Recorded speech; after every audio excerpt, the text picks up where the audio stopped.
পশ্চিমবঙ্গ বিধানসভার প্রথম দফার নির্বাচন 23 এপ্রিল 16টা জেলার 152 কেন্দ্রে হতে চলেছে। দ্বিতীয় দফার নির্বাচন 7টা জেলার, কলকাতা সংলগ্ন 7টা জেলার 142 আসনে। এসআইআর আবহে পশ্চিমবঙ্গ বিধানসভার এই নির্বাচন এবারে অত্যন্ত তাৎপর্যপূর্ণ। প্রায় 91 লক্ষ আমাদের সহ নাগরিক যারা আগের ভোটগুলোতে বেশিরভাগই যারা ভোট দিয়েছিল তাদের নাম ডিলিট হয়ে গেছে এসআইআর প্রক্রিয়ার মাধ্যমে। তাদেরকে বাদ দিয়ে আমরা এই বিধানসভার নির্বাচনের মুখোমুখি হতে চলেছি এবং বিশেষ করে আন্ডার অ্যাডজুডিকেশন থেকে 60 লক্ষ মানুষ যারা ছিল তাদের থেকে 27 লক্ষ মানুষকে ডিলিট করা হয়েছে তাদের নাম। ফলে সেখানে বলা হচ্ছে এই যে 27 লক্ষ মানুষের শেষ লগ্নে ডিলিট করা হয়েছে, একটা নির্দিষ্ট কমিউনিটিকে টার্গেট করে একটা টার্গেটেড ডিলিশন টার্গেট করে বাদ দেওয়ার একটা প্রচেষ্টা হয়েছে বলে বিভিন্ন মহল থেকে দাবি করা হচ্ছে এবং প্রশ্ন উত্থাপিত হচ্ছে। এবং একই সঙ্গে প্রশ্ন উঠছে যে এই এসআইআর করে একটা নির্দিষ্ট কমিউনিটিকে টার্গেট করে তাদের ভোটাধিকার কেড়ে নিয়ে আজকে কার লাভ এবং কেন লাভ, কিসের লাভ? অবশ্যই সাধারণ জনমানুষ একটা বিষয়ে একমত যে কেন্দ্রের যে নির্বাচন কমিশনার তারা একেবারেই আরএসএস এবং বিজেপির লেখা চিত্রনাট্য অনুযায়ী পুরো পশ্চিমবঙ্গকে টার্গেট করে বিজেপি বিরোধী ভোট ব্যাংকে একটা টার্গেট করে তাদের ভোটাধিকার কেড়ে নেওয়ার একটা প্রচেষ্টা চালাচ্ছে এবং ক্ষমতা দখলের হাতিয়ার হিসাবে, ক্ষমতা দখলের ব্যবস্থাপনা হিসাবে তারা এসআইআরকে গ্রহণ করছে। এসআইআর এর মাধ্যমে আজকে একটা বড় সংখ্যক মানুষের ভোটাধিকার কেড়ে নিয়ে তারা পশ্চিমবঙ্গের 2026-এর বিধানসভায় ক্ষমতা দখলের স্বপ্ন দেখছে। এবং আপনারা জানবেন যে 2021-এর বিধানসভা নির্বাচন এবং সেখানে রাজ্যের শাসক দল তৃণমূল কংগ্রেসের সঙ্গে প্রধান বিরোধী দল বিজেপির ভোট পার্থক্য 60 লক্ষের কিছু বেশি।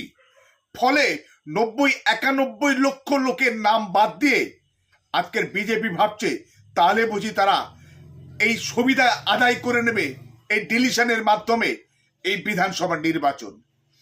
একই সঙ্গে তারা কিন্তু শুধু এসআইআর এর উপরে ভরসা রেখে বিজেপি আরএসএস এই বিধানসভার ভোট বৈতরণী পার হতে চাইছে বা চলেছে এমনটা ভেবে নেওয়া কিন্তু সঙ্গত নয়।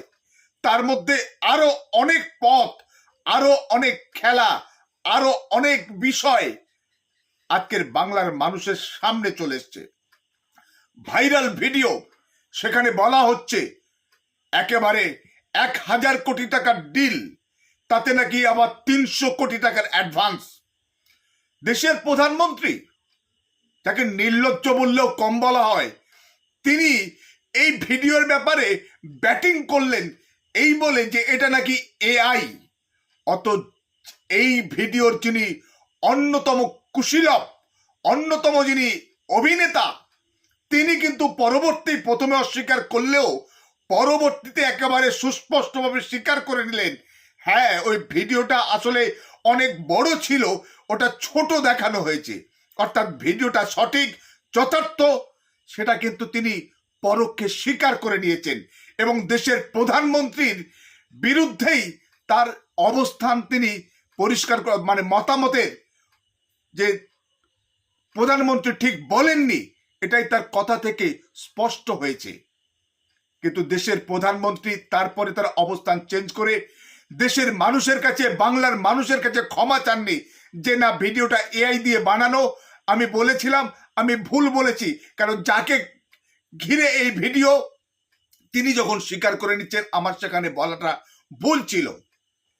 কিন্তু এই 1000 কোটি, 300 কোটি এই সমস্ত গল্প আরো অনেকেই 5 বছর কোথাও কোনো কাজ নেই, সংগঠন নেই, আন্দোলন নেই, মানুষের পাশে থাকা নেই, বাংলার সুখ দুঃখের সঙ্গে কোনো সম্পর্ক নেই, হঠাৎ করে ভোট পাখি হিসাবে তারা চলে এলো।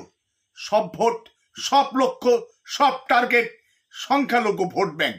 সেই ভোট ব্যাংকটাকে কিভাবে বিভাজিত করা যায়, কিভাবে ভেঙে দেওয়া যায়, সেটাই কিন্তু টার্গেট করেছেন ফ্যাসিস্ট সাম্প্রদায়িক বিভেদকামী শক্তি, যারা বিভাজনের এবং সাম্প্রদায়িক মেরুকরণের রাজনীতি তাদের একমাত্র উপজীব্য। তাই তারা বিভিন্ন এজেন্টকে তারা নামিয়ে দিয়েছে এবং সেখানে তারা স্বপ্ন দেখছে এসআইআর এর মাধ্যমে একটা দিক, তার সঙ্গে এই সমস্ত এজেন্টদেরকে নামিয়ে দিয়ে আজকের সংখ্যালঘু ভোট ব্যাংকটাকে বিভাজিত করে আজকের বিজেপি এবং আরএসএস আজকের ক্ষমতা দখল করবে। কিন্তু বাংলার মানুষ, বিশেষ করে বাংলার সংখ্যালঘু সম্প্রদায় যে কোনো মূল্যে, যে কোনোভাবে দেশের যে বৈচিত্র্যের মধ্যে ঐক্য, দেশের অখণ্ডতা, দেশের শান্তি, সুস্থিতি, উন্নয়ন এবং সম্প্রীতির লক্ষ্যে তারা ফ্যাসিস্ট শক্তিকে যে কোনো মূল্যে রুখে দিতে তারা বদ্ধপরিকর। তাই বিভিন্ন নামের বিভিন্নভাবে যারা এজেন্টরা আজকের এই মুহূর্তে ভোটে নেমে আজকের সংখ্যালঘু ভোটকে বিভাজিত করার খেলা নেমেছে, তাদের সে প্রচেষ্টা কখনোই সফল হতে দেবে না। প্রথম এবং একমাত্র লক্ষ্য ফ্যাসিস্ট শক্তিকে বাংলায় কোনোভাবে পা রাখতে দেওয়া না দেওয়া বা কোনোভাবে ক্ষমতার মস্তদের ধারে বাড়ে পৌঁছতে না দেওয়ায় তাদের একমাত্র লক্ষ্য। তাই তারা কোনোভাবেই, যেমন বিজেপি আরএসএস এর পাতা ফাঁদে তারা কোনোভাবেই পা দেবে না। ওই যারা 1000 কোটি 300 কোটির বা হঠাৎ করে ভোটের আগে 1 মাস আগে 2 মাস আগে উড়ে এসে আজকে ভোট পাখি হিসাবে, সংখ্যালঘুদের দরদ হিসাবে, সংখ্যালঘু মুখ হিসাবে, সংখ্যালঘু প্রার্থী হিসাবে যারা নিজেদের দাবি করে, তারা আসলে সবাই ওই আরএসএস এবং বিজেপির এজেন্ট হিসাবে কাজ করছে এবং তাদের হাতের পুতুল হিসাবে তারা কিন্তু আজকের মানুষকে বিভ্রান্ত করতে চাইছে। তাই সেই শক্তিকে কোনোভাবেই মদত দেওয়া যাবে না এবং কোনোভাবেই তারা যাতে কোনো রকম তাদের ভোট দিয়ে আপনার মূল্যবান ভোটটাকে নষ্ট করবেন না, অথবা বিজেপি বা আরএসএস এর মতো এক ভয়ঙ্কর দানবীয় শক্তি ক্ষমতার কাছাকাছি পৌঁছে যেতে পারে যদি আমরা এই সমস্ত ভুল মানুষগুলোকে, ধান্দাবাজ, ধাপ্পাবাজ, ফেরেববাজ, রাজনীতির কারবারি, রাজনীতির মাধ্যমে করে খাওয়া অপদার্থ অযোগ্য মানুষগুলো আজকের কিন্তু আমার সমাজকে বিভ্রান্ত করার চেষ্টা করছে। যে কোনো মূল্যে তাদের সেই চালাকি এবং ভণ্ডামির জবাব দিতে হবে। এবং যেখানে আজকের বিজেপিকে রোখার জন্য ইন্ডিয়ান ন্যাশনাল কংগ্রেস, বামপন্থী অথবা তৃণমূল কংগ্রেস শক্তিশালী, সেখানে আপনারা এই দলগুলোকেই আপনারা সমর্থন এবং তাদেরকে নির্বাচিত করুন এবং কোনোভাবেই এই হঠাৎ গজিয়ে ওঠা ভুঁইফোড় আরএসএস বিজেপির দালাল শক্তিকে কোনোভাবেই আপনারা সমর্থন বা সহযোগিতা করবেন না। এই আশা, এই অনুরোধ করছি। যদি এখানে কোনো ভুল হয়ে যায় তাহলে কিন্তু গত্যন্তর নেই এই যোগী আদিত্যনাথের মতো, ওই হিমন্ত বিশ্ব শর্মার মতো, শুভেন্দু অধিকারী গত 5-6 বছর ধরে যেভাবে সাম্প্রদায়িকতা জিগির, সাম্প্রদায়িক অস্থিরতা তৈরির যে কথাবার্তা চালিয়ে চলেছে, ফলে তাদের সেই পাতা ফাঁদে বা তাদের সেই গোপন ইচ্ছাকে আমরা তাহলে সফল করে দেব। কিন্তু আমাদের খুব সতর্ক এবং সাবধান হিসাবে আজকের আমাদের ভোটাধিকার প্রয়োগ করতে হবে।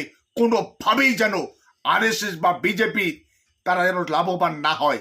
সেটাই হচ্ছে শুধুমাত্র মুসলিমদের নয়, প্রত্যেকটা শান্তিকামী এবং বাঙালি প্রেমী, বাংলা প্রেমী, উন্নয়নকামী মানুষদেরকে কিন্তু আমাদেরকে একজোট হয়ে সাম্প্রদায়িক শক্তি, বিভেদকামী শক্তি এবং তাদের হঠাৎ গজিয়ে ওঠা এজেন্টদেরকে আমাদেরকে যে কোনো মূল্যে রুখে দিতে হবে। এটাই আমাদের একমাত্র টার্গেট।